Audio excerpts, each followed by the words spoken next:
Hi friends, welcome to money Mantra 19. Money మంత్ర 19 ఛానల్కి స్వాగతం. ఈ ఛానల్ని సపోర్ట్ చేస్తున్న ప్రతి ఒక్కరికి హృదయపూర్వక నమస్కారాలు. ఈ వీడియో చూస్తున్న ప్రతి ఒక్కరూ గురువుల అనుగ్రహంతో, విశ్వం యొక్క ఆశీర్వాదంతో ఐశ్వర్యవంతులవునుగాక. తదాస్తు.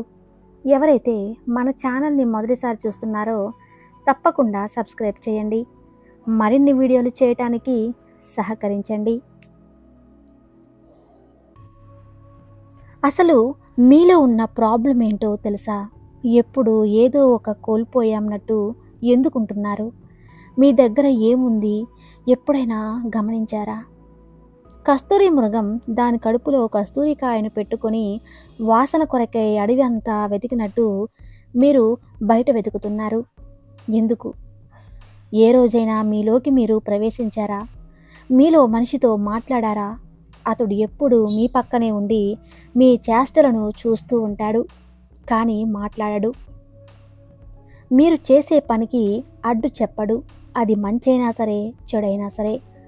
అతని పని మీకు చేసేదాన్ని చూడటం, సాక్షిగా ఉండటం.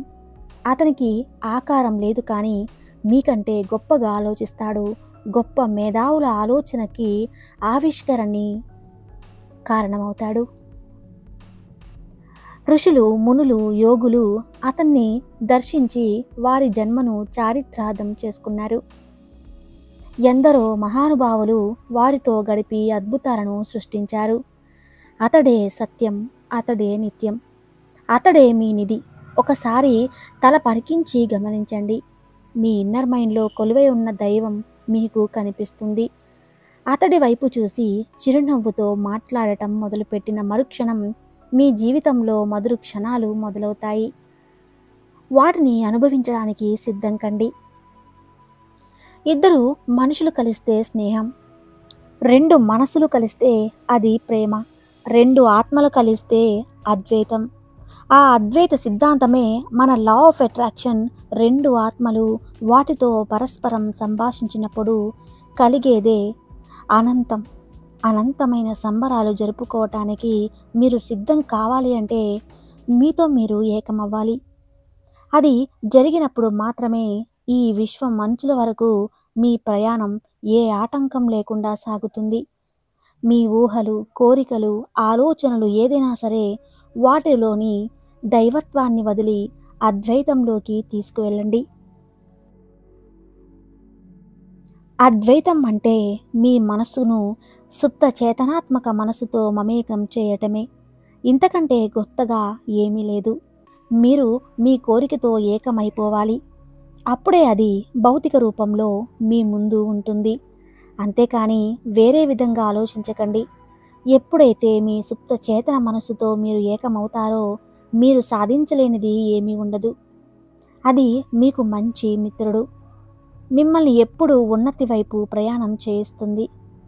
ఇక బాహ్య విషయాలు మర్చిపోండి. మీరే అద్వైతం. మీరు అనుకున్నవి అన్నీ సాధించండి. మీ ఊహల పల్లెకలో తేలిపోండి. పెట్టుబడి ఉంటేనే వ్యాపారం చేయగలరా? లేదంటే చేయలేరా? గొప్ప గొప్ప వ్యాపారవేత్తలు పెట్టుబడి లేకుండానే వ్యాపారం మొదలుపెట్టారు. వినడానికి ఆశ్చర్యంగా ఉంది కదూ, కానీ ఇది పచ్చి నిజం. ఎందరో పేపర్ బాయ్తో చిరుతిళ్ళ వ్యాపారాలు మొదలుపెట్టారు. కోట్ల రూపాయలు సంపాదించే స్థాయికి ఎదిగారు. పెట్టుబడిని, డబ్బుని సృష్టించుకోవాలి. అది తెలిసిన వారికి వ్యాపారం చేయటం గొప్ప ఏమీ కాదు. దానిని నిలబెట్టుకోవాలి. ఊరికే కూర్చోకుండా ఆలోచనకి పదును పెట్టండి. ఎన్నో అవకాశాలు మీకోసం ఎదురుచూస్తున్నాయి. అంతర్జాత ఆలోచనలే పెట్టుబడిగా ఎందరో చూస్తూ ఉన్నారు.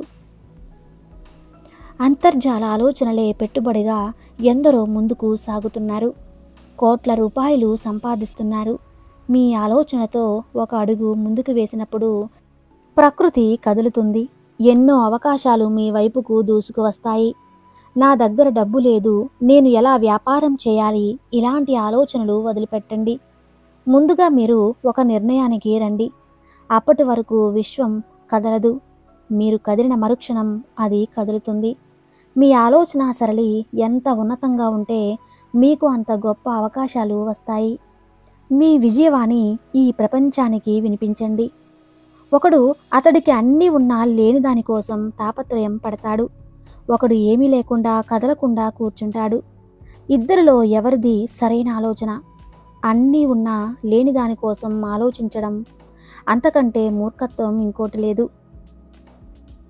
మనలో కోరికలే, విజ్ఞాత పరంపరలే ప్రతినిత్యం మనం విశ్వానికి పంపడమే మన పని. ఇక్కడ ఏం జరుగుతుంది అంటే, మనం మన సబ్కాన్షియస్ మైండ్కి రెస్ట్ ఇవ్వాలి అని చూసినప్పుడు అది వేరే విధంగా ఆలోచించడం మొదలు పెడుతుంది. దానికి వేరే పనేమీ లేదు. అందుకనే దానిని నిరంతరం ఆలోచనలతో బిజీ చేయటమే మన పని. అది డబ్బు, సంపద పరమైన ఆలోచనలు అయినప్పుడు మీ జీవితం ఉన్నతంగా జరుగుతుంది. మీ ఆలోచనలు అలా కొనసాగించండి. వాటిని ఎప్పుడూ ఆపకండి. అలా సాగుతూ సాగుతూ జన్మ జన్మలుగా మీరు ఐశ్వర్యవంతులుగా మారిపోవాలని కోరుకోండి. ఇంతకు మించిన రహస్యం ఏమీ లేదు. ఈ రహస్యాన్ని మీతోనే పంచుకోండి. ఇంతకు మించిన రహస్యం ఏమీ లేదు కాబట్టి దీన్ని మర్చిపోకండి. పక్కవారి గురించి ఇతర విషయాల్లో తలదూర్చితే మన ఉనికిని కోల్పోవటం జరుగుతుంది. కాబట్టి మీరు మీతో ఉన్నంత వరకు మీకు లోటు అనేది ఉండదు. ఇప్పుడు మీకు ఏం కావాలో తేల్చుకొని పై 2 లైన్లు అండర్లైన్ చేసుకొని ముందుకు సాగిపోండి. అరువు తెచ్చిన జ్ఞానంతో మీ మస్తిష్కం నిండిపోయి ఉన్నాయి. ఎమోషన్స్ అనేవి కలంకమైన మీ భోగ భాగ్యాలు మీ ఆనందాన్ని మరుగునపరుస్తున్నాయి. స్వేచ్ఛ, ఆనందంతో, పరిశుద్ధమైన ఎమోషన్స్తో శక్తివంతులుగా జీవించాల్సిందే కానీ అది జరగటం లేదు. మీ జ్ఞాన దృష్టిని, విద్యను అభివృద్ధి చెందుకోవడానికి ధ్యానాన్ని మొదలుపెట్టండి. అలు పెరగని పోరాటాలతో యోగి యుద్ధుడిగా కొనసాగించండి. అంతిమంగా ఈ చంచలత్వం నుండి బయటపడి దారిద్రతత్వం నుండి, అస్పష్టతను నుండి విముక్తులై ఆనందాన్ని పొందగలుగుతున్నారు. అలసట మరియు మరినిత జ్ఞానం అనే వాటి నుండి బయటపడి నిరంతరం నేర్చుకుంటూ సాధన చేయండి. దుర్భర పరిస్థితి నుండి బయటపడటానికి తీవ్రమైన కృషి చేయండి. మీరు మీ అంతరంగంలో నివసిస్తున్న ఆత్మస్వరూపాన్ని విస్మరించకండి. మీ అంతరంగంలో తండ్రిని దర్శించి అక్కడి నుండి సందేశం వెళ్ళడానికి ఒక్క క్షణం చాలు. అనంతకాలం వేచి ఉండాల్సిన అవసరం లేదు. మీ అంతరంగంలో ఉన్న దైవశక్తి నుండి మాత్రమే సంప్రజ్ఞత సంప్రాప్తిస్తుంది.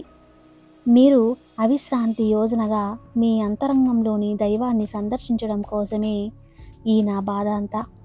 మన ఇంట్లో ఒక చిన్న పాపను ఎలాగైతే మనం ప్రేమిస్తూ ఆప్యాయంగా చూసుకుంటామో, మనం ఏ పని చేస్తున్నా మన సబ్కాన్షియస్ మైండ్ ఆ పనిపైనే లగ్నమవుతుంది. మీరు నిద్రపోయినా సరే మీకు మెలకువ రాగానే మీరు మెలకువ కంటారు. ఇది ఎలా సాధ్యమవుతుంది? మీకు ఎప్పుడు ఏం కావాలో అన్నీ మీకు తెలుసు. బయట ఎన్నో రకాల పనులు ఉన్నా ఏదో ఒక లింక్ మాత్రం అక్కడ పనిచేస్తూ ఉంటుంది. ఏమిటది అని ఎప్పుడైనా మీరు గమనించారా? ఏదో తెలియని మనం పెట్టిన పేరు, అనుబంధం, అలా ఏర్పరచుకున్న బంధం ఒక సన్నని కంటికి కనిపించని వెండి తీగలాగా నిరంతరం మీ వైపు పయనించేలా ఆ విశ్వంతో కలిసి సిద్ధం చేసుకోండి. అది నిరంతరం ప్రసరిస్తూ మీకు సంబంధించిన అన్ని కోరికలను నెరవేరుస్తుంది. అది డబ్బు లేక సంపద లేక ఇంకేదైనా మీకు తీరని కోరికల ఏదైనా కావచ్చు. ఒక్కసారి విశ్వంతో సంబంధం ఏర్పరచుకుంటే ఇక మీరు పదే పదే అడిగే అవసరం లేదు. ఒక తల్లిలాగా అవసరాలు అన్నీ తీరుస్తుంది. ఇది నిజం. ఇప్పటి వరకు మీ పూర్వీకులు చేసింది అదే. దానికి దేవుడు, మాయ లాంటి పేర్లు ఆపాదించడం జరిగింది. దీనికి మీరు చేయాల్సిందల్లా కేవలం నిరంతరం ధ్యానం చేయటం మాత్రమే. ధ్యానం అంటే ఏదైనా కావాల్సిన దానికోసం పదే పదే ఆలోచించడం, దానిపైన మనసు లగ్నం చేయటం. మీరు ఎన్ని పనులు చేస్తున్నా మీకు కావలసిన దానిపై మనసును కేంద్రీకృతం చేయటం మాత్రమే మర్చిపోవద్దు. ఎవరో వస్తారని, ఏదో చేస్తారని ఎప్పుడూ అనుకోవద్దు. మీకోసం ఎప్పుడు ఎవరు రారు, ఏది చేయరు. మీకు మీరే ఏదైనా చేయాల్సిందే. మీ జీవితం మీదే. మీ జీవితానికి ఎవరు బాధ్యులు కారు. బాగా గుర్తుంచుకోండి. మీ దుఃఖాన్ని పోగొట్టేవారు ఇంకా ఇక్కడ సృష్టించబడలేదు. మీ దుఃఖాన్ని మీరే పోగొట్టుకోవాలి. మీరు ఏదైనా కావాలి అనుకుంటున్నారా? అది మీరు అడిగినప్పుడే ఆ విశ్వం ద్వారా అది మీకు ఇవ్వబడుతుంది. మీరు ఉజ్వలమైన భవిష్యత్తును అడిగినప్పుడు దుఃఖం మీరు పోగొట్టుకుంటారు. జరిగిన వాటిని ఆలోచిస్తూ కూర్చుంటే ఇంకా ఎక్కువ దుఃఖాన్ని పొందుతారు. కాబట్టి ముందు ఏం కావాలి, ఎలా ఉండాలి అనుకుంటున్నారో మీ ఆత్మశక్తి పైన విశ్వాసం ఉంచి అడగటం మొదలుపెట్టండి. మీ ఇన్నర్ మైండ్ ఆ విశ్వం ద్వారా మీకు దారి చూపుతుంది. ఇప్పటికైనా ఎవరి మీద ఆధారపడకండి. ఎవరు ఏమీ చెయ్యరు. మీలో ఉన్న అంతర్చేతన శక్తి మాత్రమే మీకు ఉజ్వలమైన భవిష్యత్తును చూపించగలదు. ఒకసారి మనసు పెట్టి ధ్యానంలో కూర్చొని మీకు కావాల్సింది మాత్రమే అడగండి. అవన్నీ ఒక్కొక్కటిగా మీకు సమకూర్చబడతాయి. మీకు మీరే మీ జీవితాన్ని తీర్చిదిద్దుకోవాలనే సత్యాన్ని మరవకండి. అదే రియాలిటీ. ఒకటి మాత్రం నిజం, మీ జీవితాన్ని మీరే మార్చుకోగలరు. ఎవరో వచ్చి ఉద్ధరిస్తారనే భ్రమలో మాత్రం ఉండకండి.